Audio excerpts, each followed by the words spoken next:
রাজনীতি মানে অবশ্যই মানবিক, কারণ এই রাজনীতি মানে মানবিক হওয়া উচিত। কারণ বিগত 16-17 বছরে বাংলাদেশের ছাত্র রাজনীতিকে ছাত্রলীগ যেভাবে কলুষিত করেছিল এবং প্রতিটা ক্যাম্পাসে ছাত্রলীগ মাফিয়াতন্ত্র কায়েম করেছিল, তারা রাজত্ব কায়েম করেছিল, হল দখলের রাজনীতি করেছিল, সিট বাণিজ্যের রাজনীতি করেছে।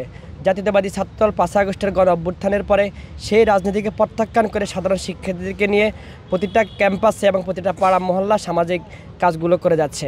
আপনি দেখবেন যে এই মেডিকেল ক্যাম্পের পাশাপাশি আমরা আমাদের ছাত্রদলের আমাদের অনেক কর্মসূচি আমরা হাতে নিয়েছি ইউনিক, যেমন আপনি বৃক্ষরোপণ কর্মসূচি, এবং আমি কিন্তু মেন রোডে আপনার হচ্ছে ডিভাইডার রং মুছে গেছে সেটা আমরা কিন্তু লাগিয়েছি, এবং হচ্ছে জেব্রা ক্রসিংয়ের আমরা রং লাগিয়েছি, এবং পরিষ্কার পরিচ্ছন্নতার কর্মসূচি আমরা দিয়েছি। আমরা রাস্তা মেরামত সহ বিভিন্ন কর্মসূচি আমাদের চলমান রয়েছে।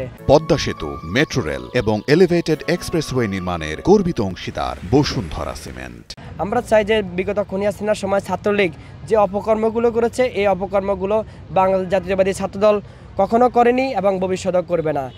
জাতীয়তাবাদী ছাত্রদল প্রতিষ্ঠা লগ্ন থেকে 1979 সালের 1 জানুয়ারির প্রতিষ্ঠার পর থেকে জাতীয়তাবাদী ছাত্রদল সাধারণ শিক্ষার্থীদের অধিকার নিয়ে কাজ করে যাচ্ছে এবং এটা চলমান রয়েছে। জাতীয়তাবাদী ছাত্রদল একটি ইতিহাস রয়েছে, তারা ক্যাম্পাসমুখী রাজনীতি করে, তারা কিন্তু জাতীয়তাবাদী ছাত্রদল হল দখলের রাজনীতি করে না, জাতীয়তাবাদী ছাত্রদল সিট বাণিজ্যের রাজনীতি করে না, চাঁদাবাজির রাজনীতি করে না জাতীয়তাবাদী ছাত্রদল। ইতিমধ্যে আপনারা সেটা প্রমাণ পেয়েছেন। আমাদের নেতা জনাব তারেক রহমান 5 আগস্টের গণ অভ্যুত্থানের পরে আমাদের নেতাকর্মীদেরকে নির্দেশনা দিয়েছেন।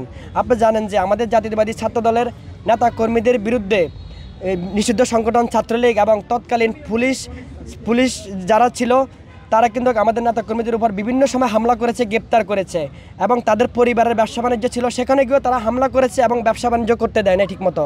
কিন্তু তারপরে 5 আগস্টের গণ অভ্যুত্থানের পরে জাতীয়তাবাদী ছাত্রদল দেশনায়ক জনাব তারেক রহমানের নির্দেশনা অনুযায়ী কারো কোনো ব্যবসা বাণিজ্য, কারো বাসা বাড়িতে কখনোই যায়নি এবং কখনো হামলা করে নাই। মানে আক্রমণাত্মক রাজনীতি জাতীয়তাবাদী ছাত্রদল করছে না, কখনো করবে না। এবং জাতীয়তাবাদী ছাত্রদল সাধারণ শিক্ষার্থীদেরকে নিয়ে কাজ করছে এবং আমরা সামাজিক কাজের সাথে আমরা লিপ্ত রয়েছি।